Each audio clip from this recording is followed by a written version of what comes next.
Hey there, welcome back to this video. In this video I'm gonna show you how you can create a menu in WordPress. So first go to your dashboard and then hover over on the appearance and then go to menus.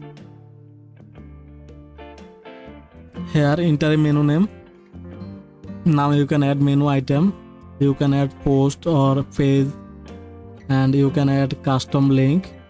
So let's say I'm going to add custom link. Click on add to menu. You can remove unnecessary page. Just click on that and then click on remove. Now click on create menu. Now on the menu setting, here you can see display location and auto add page. So just select the tick mark to make it primary menu and then click on save menu. Now check your website and there you go. So that's how you can create a menu in WordPress. Hope that this video helped you out. Thanks for watching.